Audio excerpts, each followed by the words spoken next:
Welcome to my channel. आज हम करेंगे chapter 7 structural organisation in animal.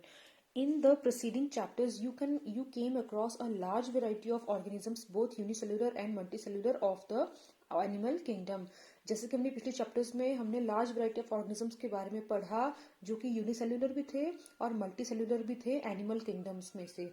In unicellular organism all functions like digestion, respiration and reproduction are performed by a single cell. बोला कि unicellular organisms में क्या होता है, जितने भी फंक्शंस जैसे कि डाइजेशन, रेस्पिरेशन और रिप्रोडक्शन होता है वो सिंगल सेल करता है। लेकिन जो कॉम्प्लेक्स बॉडी होती है मल्टी सेलुलर एनिमल्स की, ये जो सेम बेसिक फंक्शन होता है that are carried out by different groups of animal the same basic functions cells in the well organized manner। और ये जो कॉम्प्लेक्स बॉडी होती है मल्टी सेलुलर ऑर्गेनिजम्स में वो यही सेम बेसिक फंक्शंस जो होते हैं वो डिफरेंट ग्रुप्स ऑफ सेल्स करते हैं और वो भी वेल ऑर्गेनाइज्ड मैनर में। The body of a simple organism like hydra is made up of different types of cell. बोला जो एक सिंपल ऑर्गेनिज्म की बॉडी जो है, जैसे कि यहाँ पे हाइड्रा बोला हुआ है एग्जाम्पल, वो भी डिफरेंट टाइप्स ऑफ सेल्स की बनी होती है। And the number of cells in each type can be of 1000। और हर टाइप में जो नंबर ऑफ सेल्स होते हैं वो भी थाउजेंड्स में होते हैं। The human body is composed of billions of cells to perform a various functions. जो ह्यूमन बॉडी है वो बिलियन ऑफ सेल्स की बनी हुई है डिफरेंट फंक्शंस को परफॉर्म करने के लिए। How do these cells in the body work together. ये सारे सेल्स बॉडी में कैसे वर्क करते हैं। In multicellular organisms a group of similar cells along with intercellular substances perform a specific function. बोला कि मल्टीसेलुलर ऑर्गेनिज्म में क्या होता है, ग्रुप ऑफ सिमिलर सेल्स होते हैं जिन जो अलॉन्ग विद इंटरसेलुलर सब्सटेंसेस, और उनके अंदर इंटरसेलुलर उनके जो अपने सब्सटेंसेस होते हैं वो परफॉर्म करते हैं स्पेसिफिक फंक्शन को। सच ऑर्गेनाइजेशन इज कॉल्ड टिश्यू। इस ऑर्गेनाइजेशन को हम क्या बोलते हैं, टिश्यू बोलते हैं। टिश्यू किसे बोलते हैं हम, ग्रुप ऑफ सिमिलर सेल्स होते हैं along with its intercellular substances जो कि परफॉर्म करते हैं एक स्पेसिफिक फंक्शन। उस ऑर्गेनाइजेशन को हम क्या बोलते हैं, टिश्यू बोलते हैं। You may be surprised to know that all complex animals consist of only 4 basic types of tissues। बोला आपको ये जान के हैरानी होगी जितने भी कॉम्प्लेक्स एनिमल्स हैं वो सिर्फ 4 बेसिक टाइप्स ऑफ टिश्यूज के बने हुए हैं। हमने पीछे क्या पढ़ा, सेल से टिश्यू बना। अब हमें पता लग रहा है कि जो कॉम्प्लेक्स एनिमल्स हैं वो only 4 basic types of tissues से मिलके बने हुए हैं। These tissues are organized in a specific proportion and pattern to form an organ। और यही टिश्यूज जो हैं वो ऑर्गेनाइज्ड होते हैं इन स्पेसिफिक प्रोपोर्शन और पैटर्न में और मिलके क्या बनाते हैं, ऑर्गन बनाते हैं, जैसे कि stomach, lung, heart and kidney.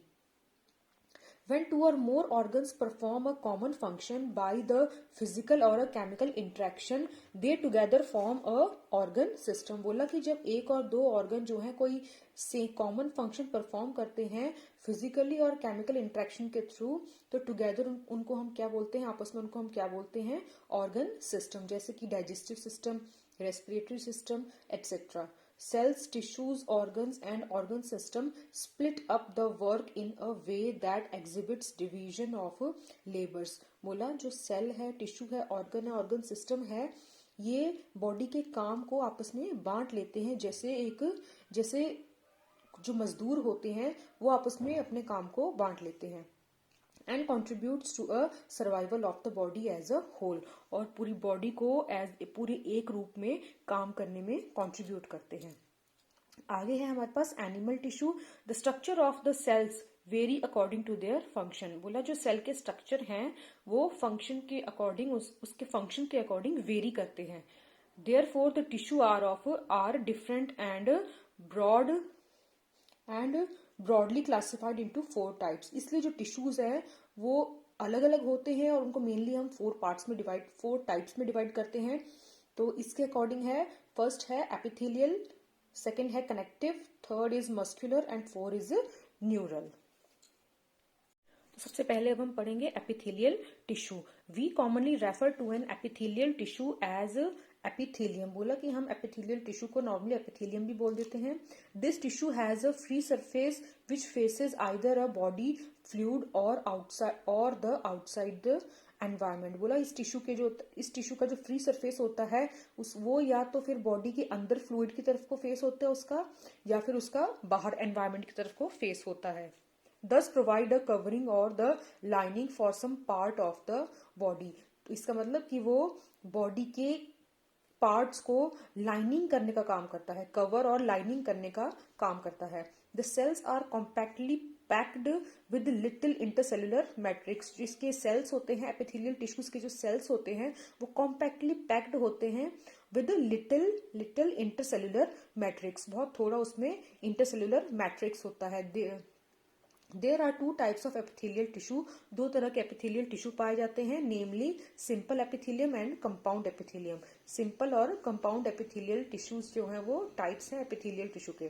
तो सिंपल एपिथेलियम क्या होता है? It is composed of a single layer of cell and function as a lining for body cavities, ducts and tubes. तो बोला सिंपल एपिथेलियम जो होता है वो सिंगल लेयर ऑफ सेल्स का बना होता है और उसका काम क्या होता है कि वो बॉडी की कैविटीज को जो बॉडी की कैविटीज होती हैं उनमें लाइनिंग का काम करता है, डक्ट्स और ट्यूब्स में भी लाइनिंग का काम करता है। The compound epithelium consist of 2 और मोर सेल लेयर्स। जो कंपाउंड एपिथेलियम होता है, नाम से एक लेयर है हमें, वो 2 और 3 सेल लेयर से बना होगा and has protective function as it does in our skin. और इसका काम क्या होता है?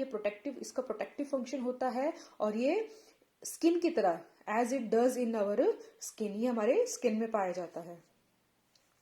On the basis of structural modification of cells, simple epithelium is further divided into 3 types। बोला कि स्ट्रक्चरल मॉडिफिकेशन सिंपल एपिथेलियम जो है उसको स्ट्रक्चरल उसके जो सेल्स होते हैं उसके स्ट्रक्चरल मॉडिफिकेशन के अकॉर्डिंग बेसिस पर उसको हम फर्दर 3 टाइप्स में डिवाइड करते हैं। फर्स्ट है squamous, second is cuboidal and third is columnar. ये सिंपल एपिथेलियम के टाइप्स हैं। तो ये देखिए हमें डायग्राम दिखाई हुई है फिगर 7.1 में। सिंपल एपिथेलियम में स्क्वैमस जो 3 टाइप्स हैं, squamous, cuboidal, columnar and columnar cells bearing cilia. तो ए जो है ये हमारे स्क्वैमस है, स्क्वैमस सिंपल एपिथेलियम है। सेकंड इज बी जो है वो क्यूबॉइडल सिंपल एपिथेलियम है और जो थर्ड है वो कॉल्यूमनर सिंपल एपिथेलियम है। तो इनके बारे में अब हम पढ़ते हैं। तो देखिए पहला है हमारे पास the squamous epithelium is made up of a single thin layer of flattened cells with irregular boundaries. तो हमने जैसे ऊपर डायग्राम में देखा, जो स्क्वैमस एपिथेलियम होता है वो सिंगल थिन लेयर फ्लैट्स, एक तो उसके सेल्स फ्लैट्स होते हैं और वो सिंगल थिन लेयर होता है फ्लैट सेल्स का, और उसकी जो बाउंड्रीज होती हैं वो इररेगुलर होती हैं, क्लियर नहीं होती हैं। They are found in the walls of the blood vessels. ये इंपॉर्टेंट है कि ये कहाँ पाया जाता है, क्योंकि किसी भी कॉम्पिटिटिव जो एग्जाम्स होते हैं उनमें ये चीज जरूर पूछी जाती है। जैसे पूछ सकते हैं कि स्क्वैमस सिंपल एपिथेलियम कहाँ पाया जाता है, तो it presents in the walls of the blood vessels and air sacs of the lungs and are involved in the functions like forming a diffusion boundaries। तो ये वो जगह है जहां पे सिंपल स्क्वैमस एपिथेलियम पाया जाता है और ये होता कैसा है, ये सिंगल लेयर फ्लैट सेल्स पाए जाते हैं विद इररेगुलर बाउंड्रीज। तो सेकंड है, आप डायग्राम भी देख सकते हैं साथ साथ में। सेकंड है cuboidal epithelium is composed of a single layer of cube like cells. देखिए आप डायग्राम में जो क्यूबॉइडल एपिथेलियम है वो single layer of cube like cell से बना हुआ है। This is commonly found in, अच्छा ये भी इंपॉर्टेंट है, ये कहाँ पाया जाता है, जो क्यूबॉइडल एपिथेलियम है कहाँ पाया जाता है, ducts of glands and tubular parts of nephron in kidney and its main functions are secretion and absorption. इनका मेन फंक्शन क्या होता है, ये सिक्रीशन और अब्जॉर्प्शन में हेल्प करते हैं। The epithelium of proximal convoluted tubules, जिसको हम पीसीटी बोलते हैं, of the nephron in the kidney has microvilli. बोले जो एपिथेलियम होते हैं प्रोक्सिमल कॉन्वोल्यूटेड ट्यूब्यूल्स में, ये नेफ्रॉन्स में पाए जाते हैं, ऑफ द किडनी में पाए जाते हैं, उनमें माइक्रोविलाई भी पाए जाते हैं। नेक्स्ट थर्ड हमारे पास टाइप है सिंपल स्क्वैमस एपिथेलियम का, the columnar epithelium.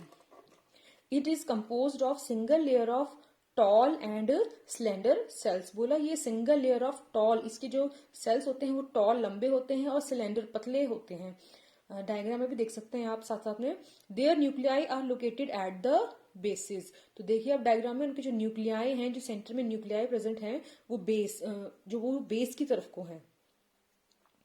Free surface में हैव माइक्रोबलाई। जो फ्री सरफेस है उसका हमें डी सेक्शन में दिखाया हुआ है, डी डायग्राम में दिखाया हुआ है, वहां पे माइक्रोबलाई भी पाए जाते हैं। They are found in the lining of the stomach and intestine. तो ये कहाँ पाए जाते हैं columnar epithelium? At the lining of stomach and intestine में। And help in the secretion and absorption, और ये भी सिक्रीशन और अब्जॉर्प्शन में हेल्प करते हैं। इफ द कॉल्यूमनर और cuboidal cells bear cilia on their free surface they are called ciliated epithelium. बोला जो कॉल्यूमनर और क्यूबॉइडल सेल्स हैं, अगर उनके फ्री सरफेस में सीलिया पाया जाता है तो उन्हें हम सिलिएटेड एपिथेलियम भी बोल देते हैं। Their function is to move particles or mucus in a specific direction over the epithelium। उनका काम क्या होता है? वो पार्टिकल्स को मूव करते हैं, टू मूव द पार्टिकल्स और म्यूकस को मूव करते हैं इन अ स्पेसिफिक डायरेक्शन की ओर एपिथेलियम के ऊपर। They are mainly present in the inner surface of hollow organs like bronchioles and fallopian tubes. ये कहाँ पाए जाते हैं? जो सिलिएटेड एपिथेलियम में मेनली कहाँ पाए जाते हैं? ये पाए जाते हैं जितने भी हमारे हॉलो ऑर्गन्स होते हैं, जैसे कि ब्रोंक्यूल्स जो कि लंग्स में पाए जाते हैं, और फेलोपियन ट्यूब जो कि फीमेल रेस्पिरेटरी ऑर्गन में पाया जाता है। वहां पे वो अंदर से हॉलो होते हैं, तो उनकी लाइनिंग में ये सिलिएटेड एपिथेलियम पाए जाते हैं। नेक्स्ट है सम ऑफ द कॉल्यूमनर और cuboidal cells get specialised for secretion and are called glandular epithelium. बोला कुछ कॉल्यूमनर और क्यूबॉइडल सेल्स जो हमने पीछे टाइप्स पढ़ी सिंपल स्क्वेमस एपिथेलियम की, वो स्पेशलाइज्ड हो जाते हैं किस चीज के लिए? सिक्रीशन के लिए। तो उस टाइप ऑफ सेल्स को हम बोल देते हैं ग्लैंडुलर एपिथेलियम, जिनमें वो जिस एपिथेलियम में वो प्रेजेंट होते हैं। They are mainly of two types. ये भी टू टाइप्स के होते हैं। Unicellular consisting of isolated glandular cells, जिनको हम goblet cells of the alimentary canals भी बोलते हैं, and multi cellular consist of cluster of cells जैसे कि स्लाइवरी ग्लैंड। बोला कि ये टू टाइप्स के होते हैं। सिंगल सेल होंगे तो उनको हम गॉबलेट सेल्स बोलते हैं जो कि एलिमेंट्री कैनाल में पाए जाते हैं, और मल्टी सेल्युलर होंगे जैसे कि क्लस्टर ऑफ सेल्स जैसे कि स्लाइवरी ग्लैंड्स होते हैं। On the basis of the mode of pouring of their secretion glands are divided into two categories. बोला जो उनका सिक्रीशन का टाइप होता है कि वो किस तरह से उनका मोड ऑफ सिक्रीशन है ऑफ पोरिंग द सिक्रीशंस, तो उस बेसिस पर जो ग्लैंड्स होते हैं, स्लाइवरी ग्लैंड्स जो होते हैं, कोई भी ग्लैंड्स होता है, उनको हम टू कैटेगरीज में डिवाइड करते हैं। First is exocrine and second is endocrine glands. Exocrine glands secrete mucus, saliva, earwax, oil, milk, digestive enzymes and other cell products. जो एक्सोक्राइन ग्लैंड्स होते हैं वो क्या क्या सिक्रीट करते हैं? Mucus, saliva, earwax, oil, milk, digestive enzymes and other cell products को वो सिक्रीट करते हैं। These products are release through ducts or tubes. जो ये जो प्रोडक्ट्स होते हैं ये कैसे रिलीज होते हैं? तो ये रिलीज होते हैं डक्ट्स और ट्यूब्स के थ्रू। इन कॉन्ट्रास्ट जो एंडोक्राइन ग्लैंड होते हैं उनमें डक्ट्स नहीं होते हैं, और उनके जो प्रोडक्ट्स होते हैं वो आर कॉल्ड, उनके प्रोडक्ट्स को हार्मोन्स बोला जाता है, and are secreted directly into the fluid bathing the gland. और वो डायरेक्टली उस फ्लूइड में अपनी सिक्रीशंस कर देते हैं जिसमें वो ग्लैंड जो होता है प्रेजेंट होता है। Next is compound epithelium. तो अब तक पीछे हम सिंपल एपिथेलियम के बारे में पढ़ रहे थे, अब आगे हमारे पास compound epithelium. It is made up of more than one layer. ये एक से ज्यादा सेल्स का बना होता है, and has a limited role in secretion and absorption, और उसका बहुत कम रोल होता है सिक्रीशन एंड अब्जॉर्प्शन में। Their main function is to provide protection. तो इसका मेन फंक्शन क्या होता है? ये प्रोटेक्शन प्रोवाइड करता है against chemical and mechanical stress के लिए। They cover the dry surface of the skin. वो स्किन की ड्राई सरफेस को कवर करता है, and the moist surface of the buccal cavity को कवर करता है। Pharynx inner lining of the duct of the salivary gland and pancreatic ducts को वो कवर करता है। इंपॉर्टेंट है कि कंपाउंड एपिथेलियम कहाँ प्रेजेंट होता है, तो ये सारी लाइन बहुत इंपॉर्टेंट है। It covers the dry surface of the skin, moist surface of the buccal cavity. Pharynx comparative point of view से इंपॉर्टेंट है, कहाँ ये एपिथेलियम्स प्रेजेंट होते हैं, lining of the duct, salivary gland and the pancreatic ducts के लिए। Next है हमारे पास, all the cells in epithelium are made together with little intercellular material. बोला जितने भी सेल्स होते हैं एपिथेलियम में वो held together with little intercellular, उनमें बहुत थोड़ी मात्रा में इंटरसेलुलर मटेरियल होता है। In nearly all animal tissues specialised junctions provide both structures and functions link between its individual cells. बोले जितने भी एनिमल टिश्यूज होते हैं उनमें स्पेशलाइज्ड जंक्शंस प्रेजेंट होते हैं both structure and function link के लिए दो इंडिविजुअल सेल्स के बीच में। 3 type of cell junctions are found in the epithelium. जो मेनली यहाँ पे 3 टाइप्स ऑफ सेल्स जंक्शंस क्या होते हैं, दो सेल्स के बीच में जो ज्वाइनिंग होती है जिसके थ्रू वो अपनी एक्सचेंज करते हैं, कुछ भी मटेरियल एक्सचेंज करते हैं, उनको हम जंक्शंस बोलते हैं। तो दीज आर कॉल्ड टाइट, जो ये 3 टाइप्स ऑफ सेल जंक्शंस हैं जो एपिथेलियम में पाए जाते हैं और अदर टिश्यू में, these are called tight adhering and gap junctions भी बोलते हैं। Tight junctions help to stop substances from leaking across tissue. तो टाइट जंक्शंस क्या करते हैं, वो लीकेज, किसी भी सब्सटेंस की लीकेज को स्टॉप करते हैं टिश्यू से। एडहेरिंग जंक्शंस क्या करते हैं, perform cementing, keep neighbouring cells together. ये एज अ सीमेंट का काम करते हैं और नेबरिंग सेल्स को कंबाइन करके रखते हैं। गैप जंक्शंस फैसिलिटेट करते हैं सेल्स को communicate with each other by connecting the cytoplasm of the adjoining cells को। जो दो सेल्स होते हैं आपस में, जो एडजॉइनिंग सेल्स होते हैं उनके बीच में ये कम्युनिकेट करने का काम करता है, उनके दोनों साइटोप्लाज्म को ज्वाइन करके रखता है for rapid transport of ion, small molecules and sometime big molecules को भी।